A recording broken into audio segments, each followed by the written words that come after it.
Assalamualaikum warahmatullahi wabarakatuh. Halo, selamat siang Bapak Ibu yang saya hormati. Bagaimana kabarnya hari ini? Baik ya? Alhamdulillah kalau baik-baik saja. Sebelumnya izin memperkenalkan diri, karena kalau tak kenal maka tak sayang. Nama saya Gilang Sastra Jajuli dari Prodi Ilmu Komunikasi Ars University. Nah, hari ini Gilang akan membahas tentang cara berbisnis yang baik dari Bapak Rudi Salim. Sebelumnya ada yang tahu Bapak Rudi Salim? Tidak ya? Bapak Rudi Salim merupakan presiden atau direktur di perusahaan Prestiges Motorcar. Nah, dalam waktu 1 jam ke depan, Gilang akan membagikan tips bagaimana caranya membangun bisnis dari Bapak Rudi Salim. Kita akan sama-sama belajar dari Bapak Rudi Salim. Diharapkan Bapak Ibu mengosongkan gelas pikiran Bapak Ibu, karena satu patah atau dua patah kata akan menjadi ilmu yang bermanfaat dan mungkin bisa merubah bisnis Bapak Ibu menjadi lebih berkembang dan menjadi lebih besar. Nah, sebelumnya sedikit info tentang Bapak Rudi Salim. Beliau lahir di Jakarta pada 24 April 1987. Beliau merupakan putra dari seorang dokter. Sekarang usia beliau 35 tahun dan memiliki dua anak dari istri yang bernama Tiffany Kosasi. Sebelum berbisnis, Bapak Rudi Salim sempat mengenyam pendidikan di kuliah jurusan kedokteran di Jakarta. Tapi pada semester 2 beliau memilih berhenti karena tidak memiliki minat di bidang tersebut. Tapi orang tua beliau tidak semerta-merta setuju dengan keputusan beliau dengan berbisnis, karena menurutnya bisnis tidak menghasilkan apapun. Dan orang tua Bapak Rudi Salim pun mengiming-imingi mobil Mercedes kepada Bapak Rudi Salim agar bisa melanjutkan kuliahnya. Nah, Bapak Rudi Salim pun lanjut kuliah. Tapi tetap saja pada semester 2 beliau memutuskan berhenti karena ada suatu problem. Nah, dan mobil Mercedes yang diberikan kedua orang tua beliau justru dipakai untuk berbisnis, Bapak Ibu sekalian. Luar biasa ya resiko yang diambil beliau gitu. Nah, walaupun tidak melanjutkan pendidikan, beliau berbisnis dan akhirnya mendirikan showroom mobilnya sendiri, yaitu Prestiges Motorcar. Tapi sebelum beliau sebesar sekarang, beliau tentu menemui kegagalan, teman-teman. Kegagalan, penipuan, dan lain-lain di dalam bisnisnya. Beliau sempat berbisnis jualan online, menjual HP BlackBerry, dan juga membuka jasa pinjol. Nah, beliau mungkin sempat mengalami kerugian yang banyak, tapi beliau tidak pernah menyerah. Berkat kegigihannya dalam berbisnis, beliau akhirnya bisa mendirikan showroom mobilnya sendiri.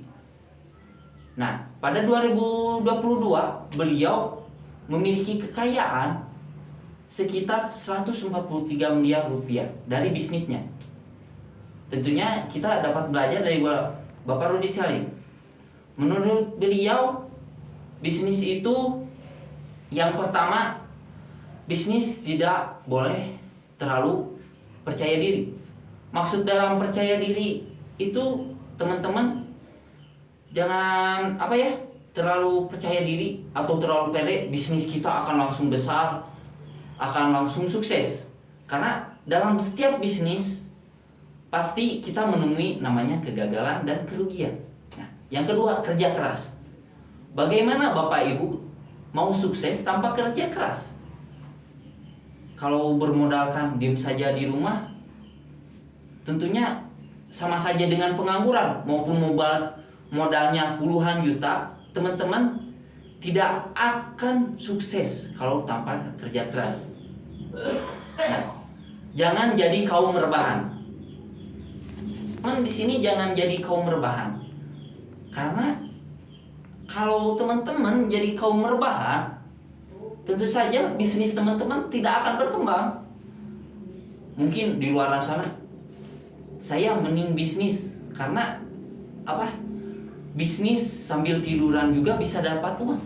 Yaitu bisnis yang sudah besar seperti Bapak Rudi Salim. Tapi awalnya Bapak Rudi Salim pun tidak rebahan. Beliau kesana kemari belajar, terus mempromosikan produknya, jasanya, hingga sebesar sekarang, Bapak Ibu. Nah, tentunya dari Bapak Rudi Salim kita belajar banyak ya tentang cara berbisnis yang baik agar berkembang bisnis kita. Nah, kita sudah memasuki sesi akhir ya. Terima kasih sebelumnya kepada Bapak Ibu.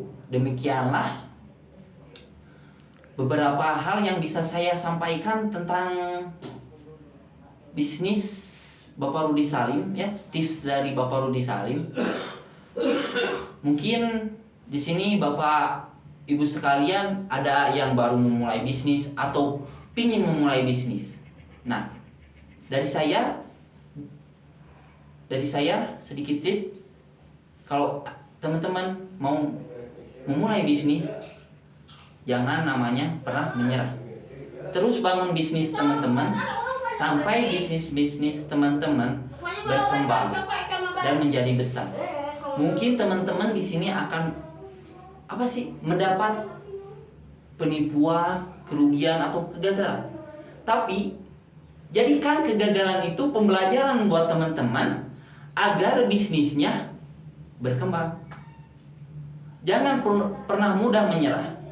Kalau gagal itu bangkit lagi teman-teman, bukan tiduran. Nah, Bapak Rudi Salim pun sama seperti itu teman-teman. Beliau gagal bangkit lagi.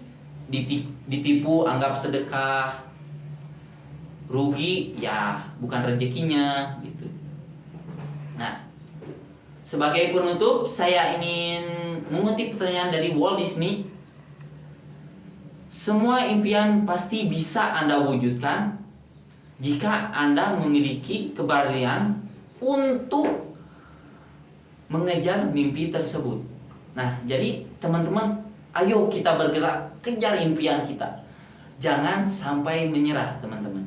Saya Gilang Sastra Jujuri. Wassalamualaikum warahmatullahi wabarakatuh. See you.